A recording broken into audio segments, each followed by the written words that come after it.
Mga kapaglaom, maayong buntag kaninyong tanan og happy midweek.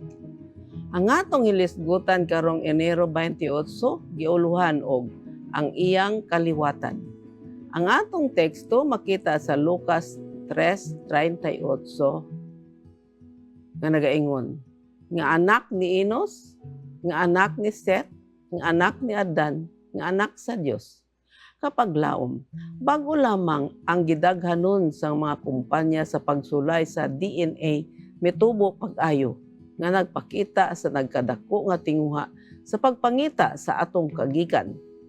Adunay usa ka nabag-o nga interes sa pagtukod og lindog sa pagsubay bahin sa kaliwatan sa usa ka tawo.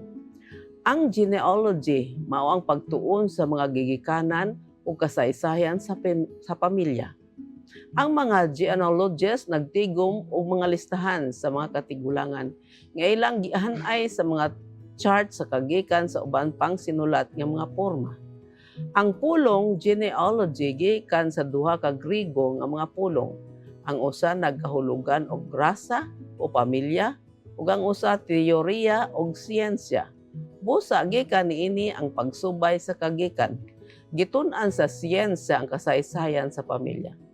Si Lucas naghatag og usa ka halapad nga talaan sa kagikan ni Hesus ug gibutang kini taliwala siyang pagbautismo. Lucas 3:21-22. Og sa mga tentasyon didto sa kamingawan. Lucas 4:1-13. Gisugdan ni Lucas kini nga bahin pinaagi sa pag-ingon nga si Hesus mga 30 ka tuig ang panuigon sa diha nga siya nagsugod sa iyang publiko nga ministeryo. Ang 30, giisip nga edad sa hingpit nga paghamtong ug busa ang panahon nga ang usa ka tawo makahimo sa pagdumala sa mga responsibilidad sa hamtong ug katungdanan sa publiko alang sa mga pananglitan.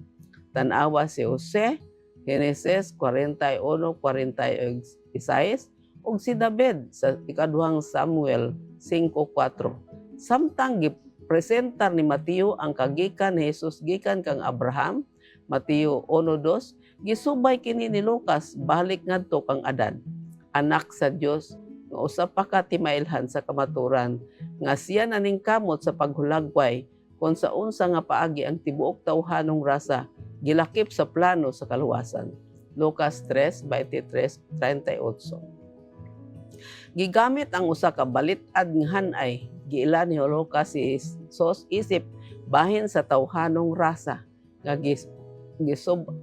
gisuluban og ang iyang kagikan balik kadto sa unang tawo, si Adan, ang anak sa Dios. Sa ingon nagpamatuod sa balaang tinubdan sa katawan. Kita gibuhat sumala sa dagway sa Dios. Genesis 1:26. Ayaw gayud itugod nga adunay musulti kanimo nga ikaw ubos pa kaysa uban. Ikaw usa ka anak sa Dios. Gibuhat sumala sa dagway sa Dios. Bisan pa sa iyang milagroso nga pagkatawo, Lucas 1:35, si Jesus nahimo nga usa kanato aron mahimo ang ikaduhang Adan ug aron makabot ang kadaugan alang sa tawhanong rasa tungod kay ang unang Adan napakyas.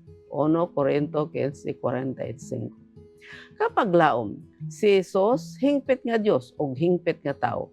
Nasakitan ka ba nga nahibalo sa imong mga kapakyasan nga ikaw dili takos isip usa ka anak sa Dios? Si Jesus mao ang atong representante kansang pagkamasinugtanon ug kamatayon gipahinungod kanato.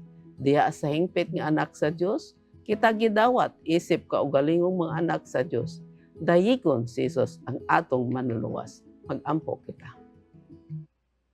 Dios ug mahigugmaon namo nga man sa langit, nga tapos gayud nga dayugon ang imong mahal nga anak nga si Jesucristo nga maoy nagpakatawo aron maluwason kami gikan sa among mga sala.